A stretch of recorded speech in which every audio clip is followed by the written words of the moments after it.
A staff member from Hudsucker Industries, a sizable company based in New York, is updating the directors on their remarkable accomplishments, which include exceeding sales targets and a sharply rising stock price. During the company's annual meeting, everyone is thrilled with this news, but Waring Hudsucker, the president, is not quite happy about it. In a dramatic turn of events, he commits the unimaginable from his window after taking one last drag on his cigar. Remarkably, Sidney J. Musburger, the vice president of the corporation, is unfazed by this awful tragedy. He assumes leadership of the gathering and directs the board's attention to the impending repercussions. Sidney states that the public offering of Waring's 51% stake is expected to take place in less than a month. Though they don't have the funds, the board would like to buy the stock and keep their position as the company's leaders. This is a result of the company's recent success, which has led to extremely high stock prices. Sidney comes up with a proposal as a result. They need to lower the stock price and make it more accessible. He intends to accomplish this by appointing an inexperienced individual as manager and making him perform poorly in every way. Our protagonist, Norville Barnes, a new business graduate, is presented to us elsewhere. His goal upon arriving in New York City is to obtain employment and make a lot of money. To his dismay, Norville's resume is rejected from every job application he applies for because it requires 5 years of experience. He feels he has the guile and determination to become a manager. Feeling disheartened, he turns and heads into a coffee shop. As he sips his drink, he peruses the papers and discovers that Hudsucker Industries is a prosperous company. He feels a ray of optimism from this, so he moves in the direction indicated. After arriving at Hudsucker Industries, Norville secures a job as a mailroom clerk in the scenario that follows. Despite the department's extremely low compensation and mountain of demanding responsibilities, Norville is forced to take the job. Not too long afterward, an older employee brings a very significant and confidential blue letter to the mailroom. It was sent by Warner himself, shortly before he passed away. Norville receives instructions from the elderly man to deliver the letter straight to the top floor. When they notice this, the other mailboys become frightened and flee. Given how important it is, it turns out that they are all afraid of the blue letter. Reluctantly, Norville accepts and heads to the elevator, where the other staff members gape at him. They believe that today will see him brutally murdered. Norville eventually gets it to the top and heads to Sidney's office after some time. Rather than delivering the letter, he unexpectedly displays a piece of paper with a plain circle drawn on it, claiming it to be his most recent creation. He doesn't go into detail about the details though.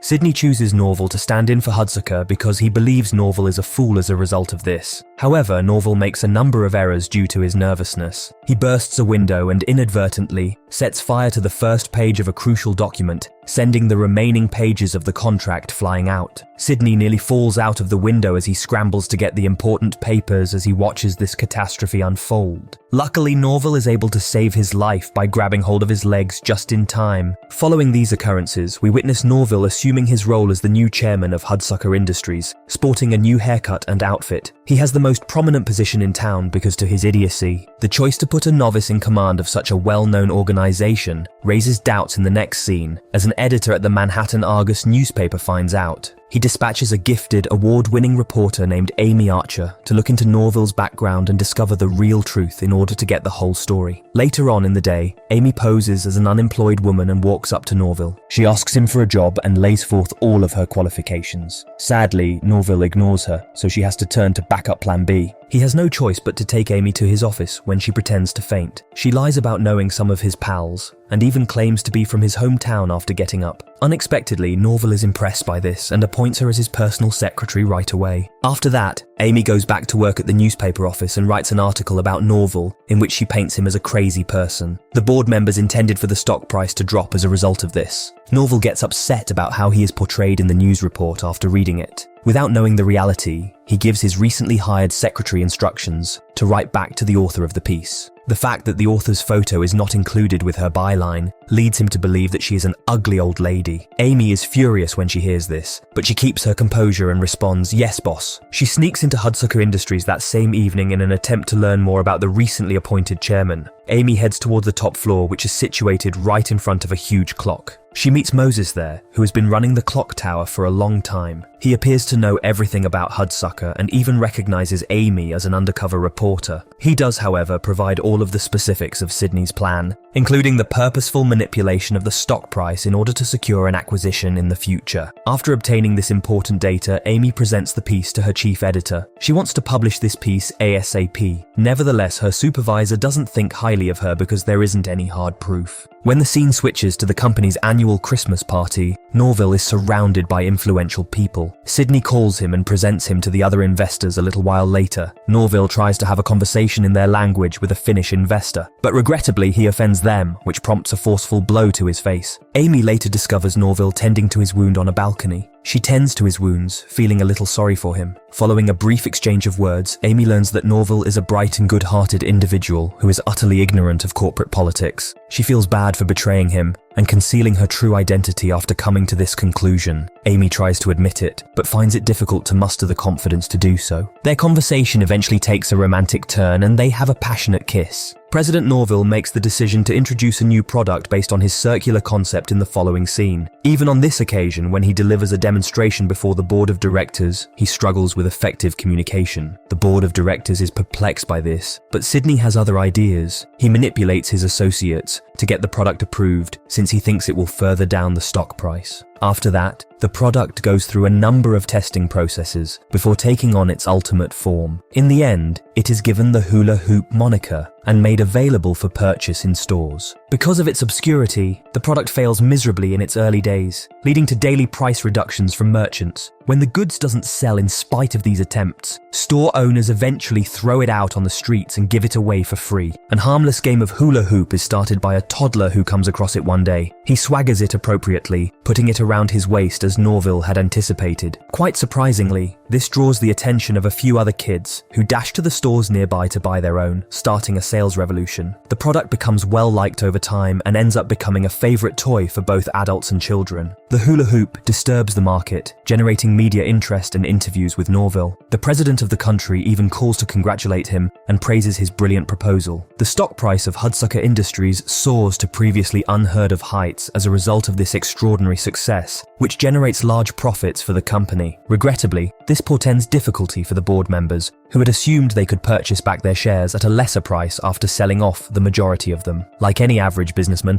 Norville grows haughty and uncaring as his fortune increases. One day, Amy snaps at him, telling him how disappointed she is at his decision to fire 80% of the staff. She begs him to rehire the individuals, seemingly showing signs of love. But Norville tells her flatly, "I can do whatever I want," and ignores her. When Amy learns about this, she becomes furious and quits her job. Norville makes no attempt to stop her. After some while, he is approached with excitement by an elevator operator who tells him he has a new invention. When he displays his invention, which he refers to as the bent straw, Norville angrily fires him without giving him a chance to defend it. Later in the evening, Aloysius, the observant janitor at Hudsucker Industries, stumbles upon a revelation that sets off a chain of events. He uncovers Amy's true identity, a discovery that sends shockwaves through the company. Aloysius swiftly shares this critical information with Sydney, the wise and perceptive mentor figure, who in turn informs Norville, the unsuspecting protagonist. To exacerbate the predicament, the vice president discloses that Amy has penned a scathing news article targeting Norville. The Argus newspaper is eager to publish the piece, ignoring any objections raised within Hudsucker Industries. The situation takes a more precarious turn when the elevator operator, previously dismissed from his job, accuses Norville of stealing the hula hoop concept from him.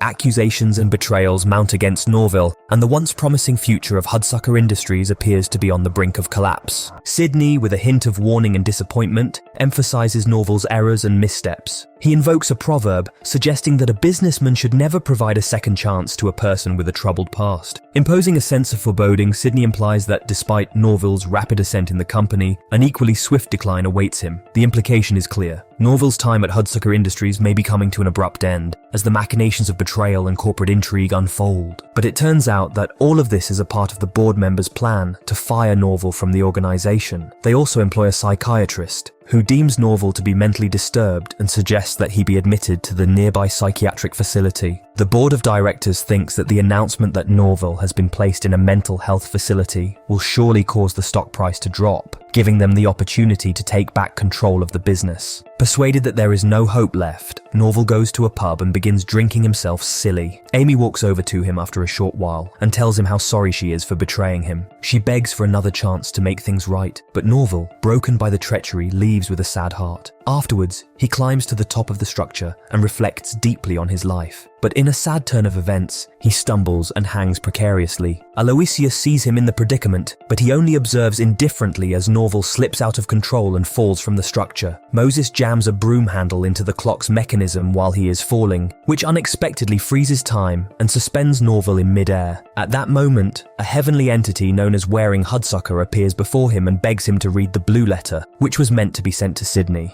Norval reaches into his pocket to find the letter, which just so happens to be there. As Sidney Bechet reads the letter left behind by Waring Hudsucker, he uncovers a poignant and unexpected revelation that casts a shadow over the outward success of the late president. The letter exposes Waring's hidden unhappiness, a sentiment that lingered despite his apparent triumphs. The cause of this underlying discontentment is unveiled. Waring had once driven away the woman he deeply loved, a personal tragedy that had marred his otherwise prosperous life. In a surprising twist, the letter discloses Waring's intention for his valuable shares in Hudsucker Industries. Instead of opting for a conventional public sale, Waring expresses his desire for these shares to be transferred to his immediate presidential successor. This choice is rooted in a strategic move to safeguard the new president from potential interference by other stockholders, ensuring the smooth operation of the company under its new leadership. What adds an additional layer of complexity to this revelation is the fact that Waring was unaware that Sidney Bechet would have been the rightful heir to his shares. Uninformed about Sidney's existence, Waring proceeded with his plan to appoint Norval Barnes as the president, oblivious to the potential claim Sidney could have made as the true successor. Amidst all of this, Aloysius looks into the reason why Norval hasn't fallen yet. When he finds Moses below, they start fighting. As they fight, the broom comes loose from the clockwork, and Norval falls again. However, Moses moves fast and strikes Aloysius hard, sending his dentures flying into the clock and stopping it in its tracks once more. Because of this, Norval stops at a height of only 2 feet. He lands safely on the ground, then dashes to the bar as soon as the time starts up again. There, he tells Amy about his recently discovered happiness, and the two finally get back together. Norval gives Sidney the blue letter the next day. Sidney loses it all when he realizes he could have gotten all the shares for nothing. He is thus admitted to a sanitarium for medical attention. In the last scene, Norval shows off his most recent creation, another mysterious circle on a piece of folded paper that, when unfolded, turns out to be a frisbee. We really hope you enjoyed today's recap of the Hudsucker Proxy. Please leave a comment below of what you loved about the movie and why. Be sure to like the video and please don't forget to support our channel by subscribing so you don't miss any amazing content. Until next time, lights, camera, action. We look forward to seeing you in our next video.